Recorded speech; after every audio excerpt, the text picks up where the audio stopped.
வல்லது அந்த விஷயம். ஆதலால் அவர்கள் சாசனங்களின் மீது முழு அதிகாரத்தை ஏற்படுத்தி கொண்டனர். அவர்கள் தங்கள் கொள்கை கோட்பாடுகளுக்கு எந்த எதிர்ப்பும் வந்துடக்கூடாது என்பதில் மிக கவனமாக இருக்கின்றார்கள். ஜான் எம் அலெக்ரோ ஒரு பத்திரிகையாளர்.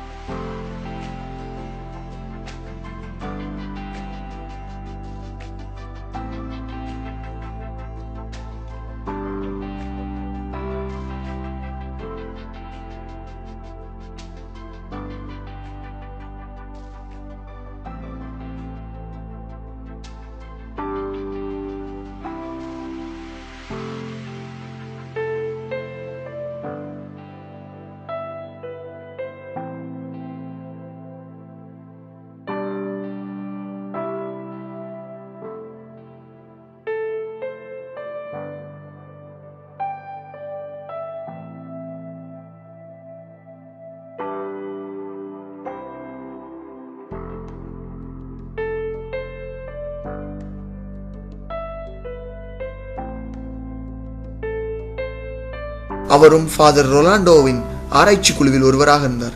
அவர் தன் ஆராய்ச்சியின் முடிவை சக ஆராய்ச்சியாளர்களுக்கும் பொதுமக்களுக்கும் அறிவிக்க முயன்றார். ஆனால் சபைகள் தடை போட்டன. அவர்தான் சிறந்த அறிஞர்னு நான் சொல்லுவேன். 1953 இங்கிலாந்திலிருந்து கேவ் 4 குகை 4க்கு வருகை தந்த இவர் ஆராய்ச்சியின் முடிவில் கிறிஸ்தவர்களின் தர்க்கத்திற்குரிய நபராக மாறிவிட்டார்.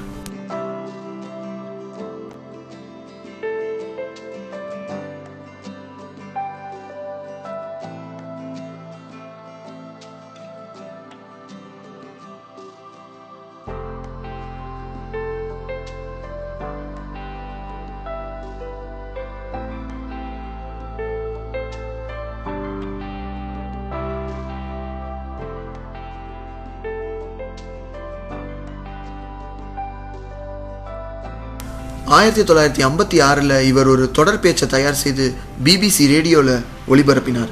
அது இயேசுதான் கிறிஸ்து என்பதை சவால் விடுவதாக இருந்தது. கேவ் 1 அதாவது குகை 1 கிடைத்த சாசனப்படி இயேசு சிலுவையில் அறையப்படவில்லை என கூறினார். அச்சமயம் அது மிக பெரும் சர்ச்சையை உருவாக்கியது. ஆகையால் கோபப்பட்ட ஃபாதர் ரொலாண்டோ ஜான் அலெக்ரோவை தன் குழுவிலிருந்து நீக்கினார்.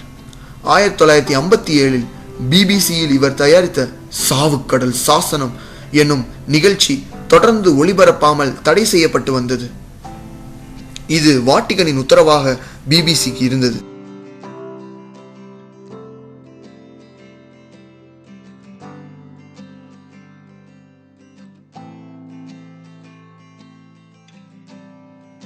இதுவரை கத்தோலிக்க சபை அதற்கான சரியான பதிலை இன்னும் தரவில்லை.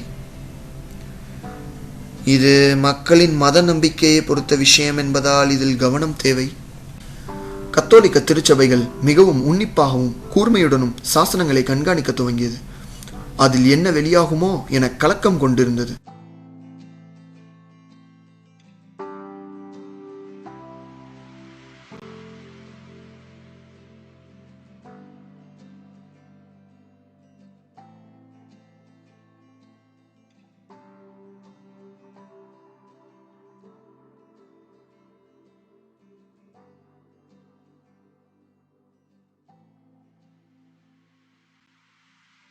பல ஆண்டுகளுக்கு பிறகு இப்போதுதான் அதில் சில சாசனங்களை மக்கள் பார்வைக்கு ஜெருசலமில் வைக்கப்பட்டுள்ளது. அதில் 500 சாசனங்கள் யூதத்தை பற்றியும், 200 சாசனங்கள் பைபிளை பற்றியும், இன்னொரு 200 சாசனங்கள் டெசர்ட் லைஃப் எனக்கூடிய பாலைவன வாழ்க்கையை பற்றியும் குறிப்பிடப்பட்டுள்ளதாக உள்ளது. இந்த சாசனங்கள் வாட்டிகனின் கோட்பாடுகளை தகர்க்காமல் அஞ்ஞான மதங்களை கூறுபவை.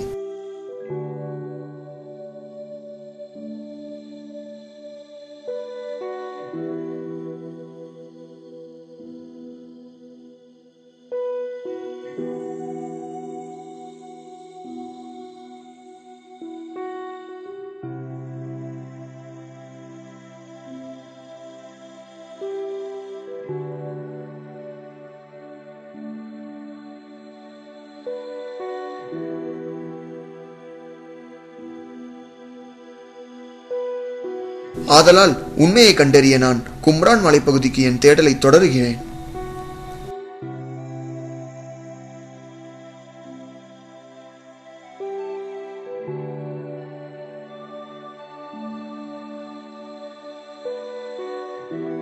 1950களில் நிறைய குகைகள் இங்கே கண்டறியப்பட்டன. இவை எஸ்ஸீன் எனப்படும் மக்கள் வாழ்ந்த இடம். பிசி 886 ரோமன்களால் அழிக்கப்பட்ட பகுதி இவைதான். இந்த எஸ்ஸீன் சமுதாயம் தாங்கள் மட்டும்தான் இறைவனின் உழைப்பை புரிந்து நடப்பவர்கள் என்னும் எண்ணம் கொண்டவர்கள். இவர்கள் யூதர்களின் கோயிலுக்கு போட்டியாக ஒரு கோயிலை கட்டினார்.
இந்த இடமானது ஸ்நானம் செய்வதற்காக கட்டப்பட்டது. இது சுத்தமான பகுதி, இது அசுத்தமான பகுதி என பிரிக்கும் படிக்கட்டுகள்.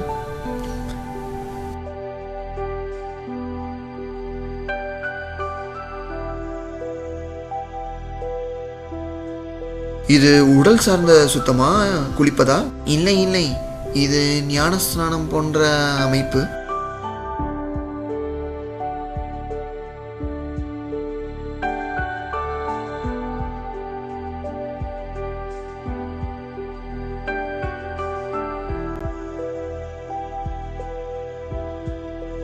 இவை களிமண்ணால் ஆன மேஜைகளும் நாற்காலிகளும் எஸ்ஸீன் மக்களால் பயன்படுத்தப்பட்டவை.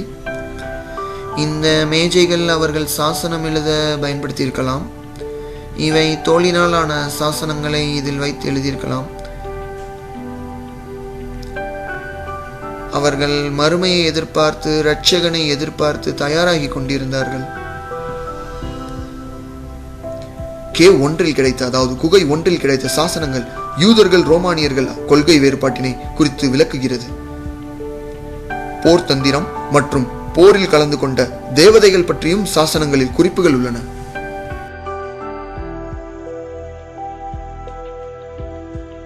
இங்கு வாழ்ந்த எஸ்ஸின் சிலர் கொல்லப்பட்டனர், சிலர் தப்பித்து ஓடிவிட்டனர்.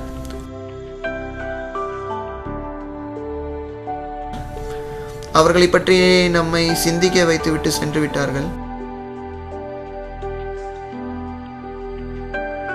சில சாசனங்கள் மட்டும் பார்வைக்கு வைக்கப்பட்டுள்ளது. அவை வலு இழந்தவையாக உள்ளன.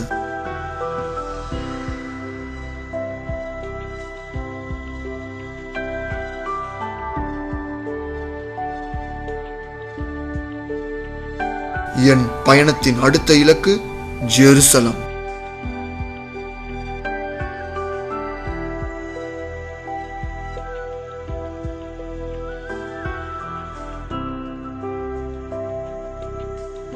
இந்த இடம் பார்க்க ரொம்ப சாதாரணமா தோன்றினாலும் இங்கேதான் சுமார் 17,000 சாசன பகுதியில் வைக்கப்பட்டுள்ளது. இதில் சில முக்கியமானவற்றை இப்போது நாம் பார்க்க போகின்றோம். இதுதான் கண்டெடுத்ததுல மிக அழகான சாசனம். இது 2000 வருடம் பழமையானது என சொன்னால் நம்மால் நம்ப இயலாது. அவர்கள் இதை மிக பக்குவமாக செய்திருக்கிறார்கள்.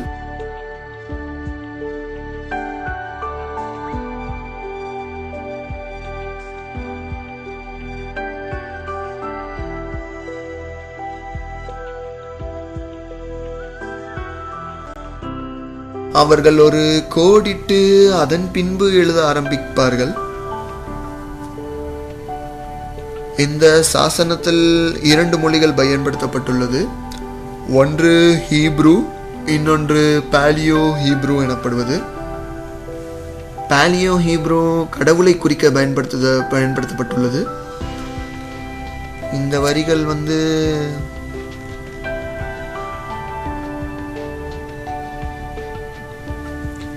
எனக்கு நுண்ணறிவும் அதிநுட்பமும் அழியுங்கள், நான் உங்களின் மீது கொண்ட நம்பிக்கையின் காரணமாக.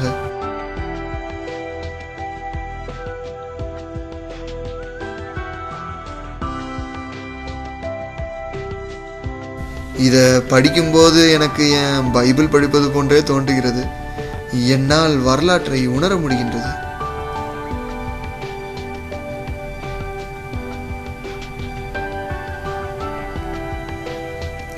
இது புக் ஆஃப் டியூட்ரானமி. 30 பிரதிகள் கும்ரானில் கண்டெடுக்கப்பட்டது. இது சமுதாயத்தின் மிக பிரபலமானது. இதில் ஒரு முக்கியமான ஒரு விஷயம் உள்ளது, அதுதான் 10 commandments. இந்த சாசனங்களுக்கு இன்னொரு 2000 வருஷம் கேரண்டி உங்களால் தர முடியுமா? இதனை ஒரு காப்பி எடுத்துக்கொண்டு மீண்டும் அதே குகையில அசல வைப்பதே சிறந்தது.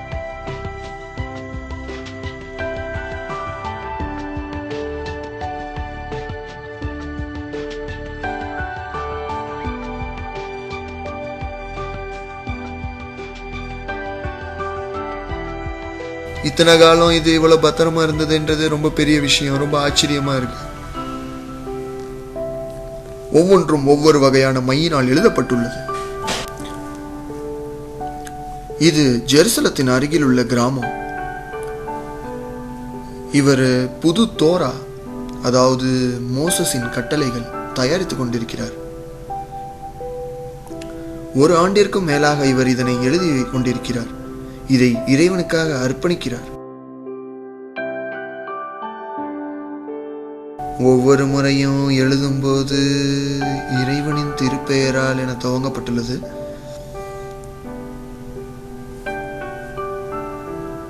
இதையே நீங்க கம்ப்யூட்டர் காப்பியாக எடுக்காம எழுதிக்கிட்டு இருக்கீங்க? சாசனங்கள் அடுத்த தலைமுறைக்காக தயாரிக்கப்படுகிறது. எப்படி 2000 வருடத்துக்கு முன்னால் அவர்கள் தயாரித்தார்களோ அதே போல.